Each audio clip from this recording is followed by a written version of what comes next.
तो आपको बता दें कि इस वक्त डिप्टी स्पीकर के लिए चुनाव हो रहे हैं। वोटिंग लगातार जारी है।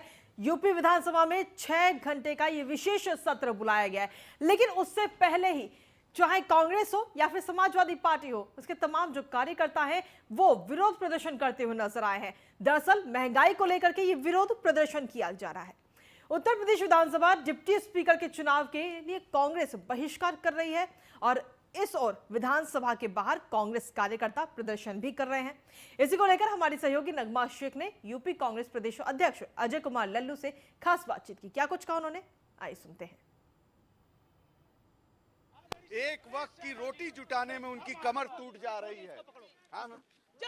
हाँ, कमर तोड़ महंगाई आती और उपाध्यक्ष पद के लिए चुनाव भी आप देख सकते हैं। इस वक्त कांग्रेस के जो विधायक हैं और एमएलसी हैं वो यहाँ पर बैठे हुए धरने पर गृह राज्य मंत्री की बर्खास्तगी तक की लड़ाई जारी रहेगी स्लोगन लेकर है और लगातार प्रदर्शन कर रहे हैं। सर क्या कहेंगे, आज स्पेशल सत्र बुलाया गया है और ऐसे में आप राज्य मंत्री की बर्खास्तगी की मांग।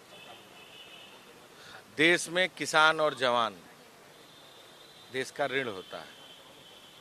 किसानों के साथ ये सरकार अन्याय कर रही है। लखीमपुर की घटना भूला नहीं जा सकता। इतिहास का वो काला दिन जिस दिन मंत्री के बेटे ने अपनी गाड़ियों से किसानों को कुचल के निर्मम हत्या कर दी। भारतीय जनता पार्टी क्यों नहीं इस पर चर्चा कराना चाहती? सरकार क्यों इस चर्चा से भाग रही? समाजवादी पार्टी भी चुनाव के प्रक्रिया में लगी हुई है, वो तो विपक्ष थी। समाजवादी पार्टी और भारतीय जनता पार्टी नूरी कुश्ती खेल रहे हैं। किसानों को न्याय नहीं देना चाहते, किसानों के मुद्दों पर चर्चा नहीं करना चाहते। कांग्रेस पार्टी आज यहाँ धरने पर बैठी है।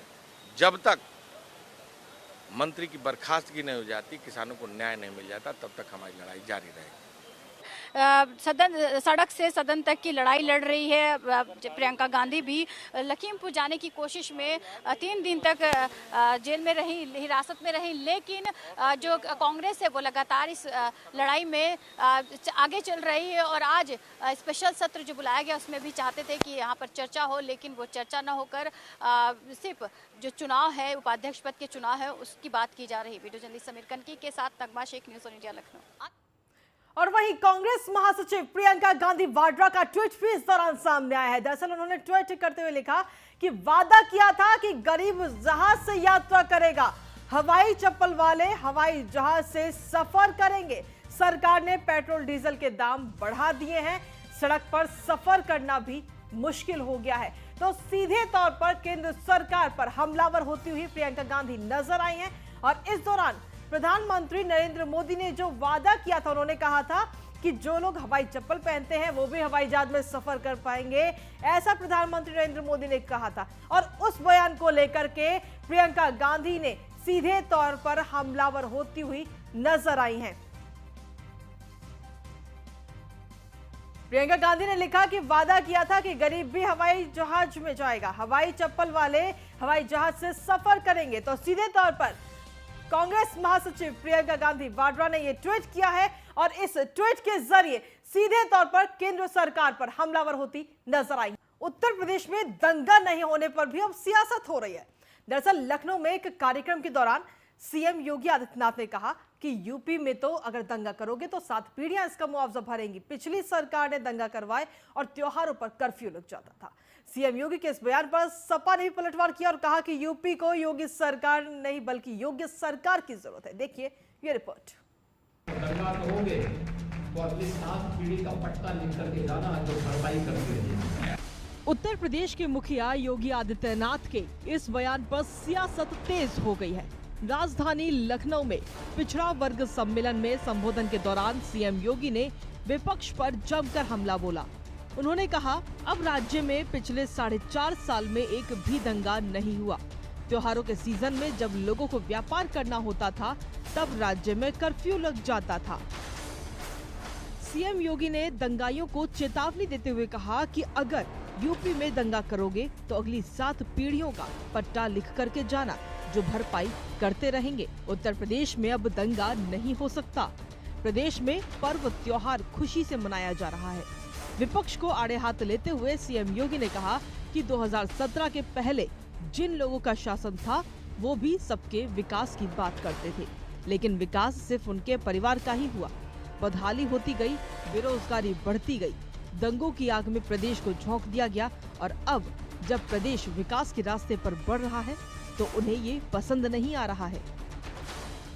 समाज और राष्ट्र के बारे में उनकी चिंता थी ही नहीं और यही कारण रहा कि प्रदेश पिछड़ता गया, प्रदेश पिछड़ता गया, बदहाली होती गई, बेरोजगारी बढ़ती गई, दंगों की आग में प्रदेश को झोंक दिया गया। सीएम योगी के इस बयान पर समाजवादी पार्टी हमलावर है। एसपी अध्यक्ष अखिलेश यादव ने कहा कि राज्य को योगी सरकार की नहीं बल्कि योग्य सरकार की जरूरत है। प्रदेश सरकार लोगों से झूठ बोल रही है, आम जनता को धोखा देकर कारोबारी दोस्तों को सरकार फायदा पहुंचा रही है। कि मुख्यमंत्री होकर के किसी को झूठ नहीं बोलना चाहिए और उत्तर प्रदेश को योग्य सरकार चाहिए, योगी सरकार नहीं चाहिए। उत्तर प्रदेश को योग्य सरकार चाहिए। ये मिलावट वाले लोग हैं, धोखा देने वाले लोग हैं, झूठ बोलने वाले लोग हैं, धुआं उड़ाने वाले लोग हैं, इनसे क्या उम्मीद करोगे? सीएम योगी के इस बयान पर यूपी में जुबानी जंग शुरू हो गई है। शायद यूपी में पिछले कुछ साल में सियासी रोटियां दंगों की आग पर नहीं पक पा रही हैं। शायद पिछले कुछ साल में बिना कर्फ्यू के त्योहार मनाए जा रहे हैं। यूपी में अब मूर्तियां नहीं तोड़ी जाती। यूपी में अब कुम्हारों के बनाए हुए दिए लोग खरीदते हैं। लेकिन ये राजनीति है। यहाँ सरकार की हर उपलब्धि और सरकार की हर कमजोरी को सिर्फ और सिर्फ पॉलिटिक्स से ही जोड़कर देखा जाता है। Bureau report, news 1 India.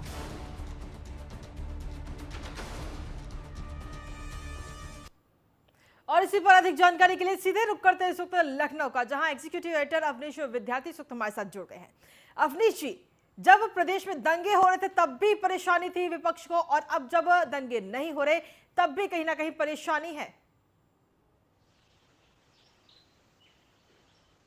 देखिए, दरअसल बयान होते हैं, बस सियासी बयान, चुनाव का दौर है और हर राजनेता एक दूसरे पार्टी पर, एक दूसरे के शासन पर सवाल उठाता है। योगी आदित्यनाथ भी हमेशा से मुखर रहे हैं हमला करने में विपक्ष पर, और इस वक्त चुनाव का दस्तूर है। सम्मेलन जो है वो पिछड़ा वर्ग का था और उस सम्मेलन में जब मुख्यमंत्री पहुंचे तो उन्होंने एक जो है बयान दिया कि किस तरीके से पिछली सरकारों में दंगों की सियासत होती थी, किस तरीके से दंगे हुआ करते थे, कैसे त्योहारों के समय में कर्फ्यू लग जाते थे, कैसे धारा 144 लागू होती थी और कैसे अलग अलग तरीके से सांप्रदायिक या जो अलग अलग जाति द्वेष है, जाति उन्माद होता है, वो भड़काया जाता था और विवाद होता था।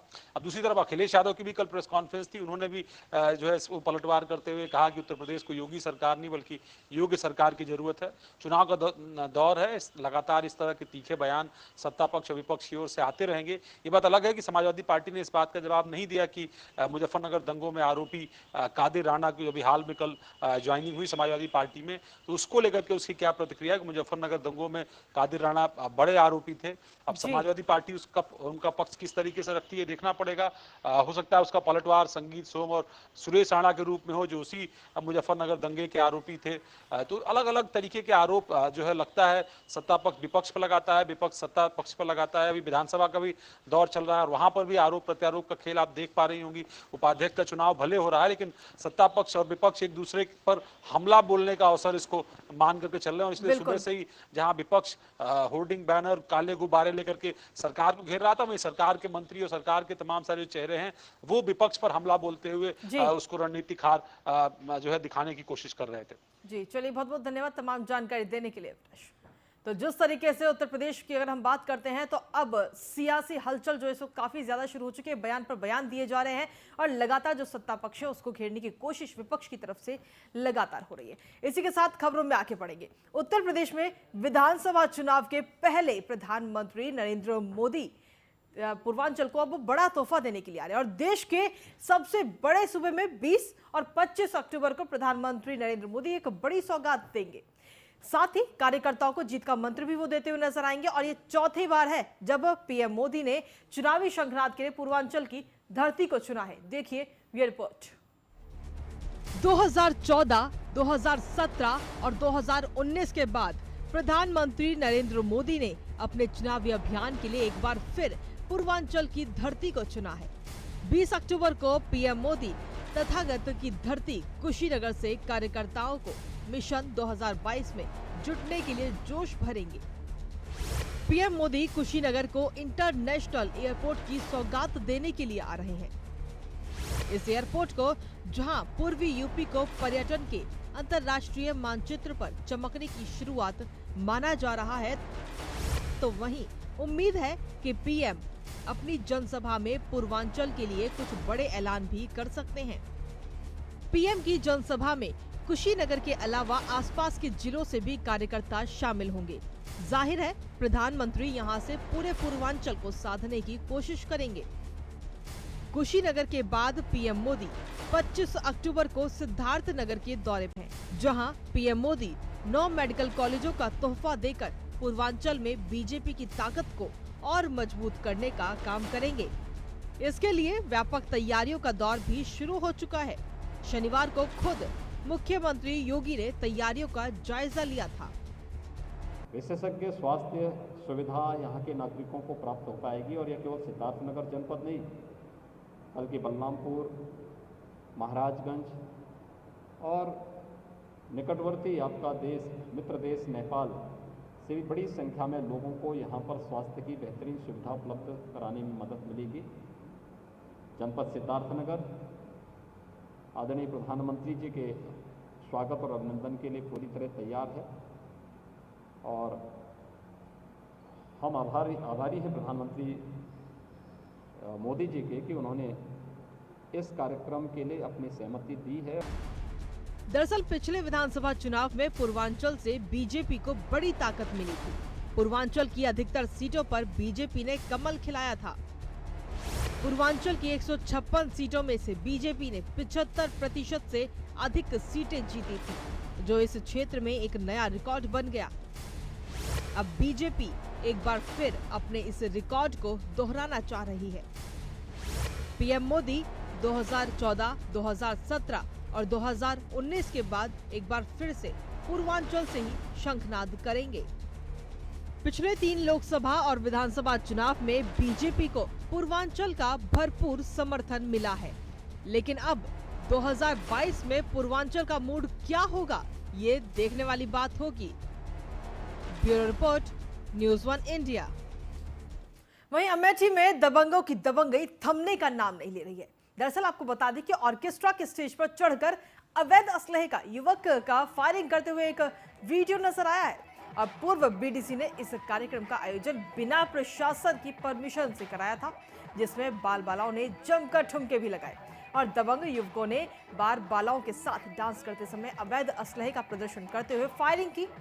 अमेठी कोतवाली क्षेत्र के मोहम्मदपुर गांव का इस कार्यक्रम का आयोजन किया गया था और ये तस्वीर भी इस वक्त आपको दिखा रहे हैं। ये वीडियो इस वक्त लगातार वायरल हो रहा है।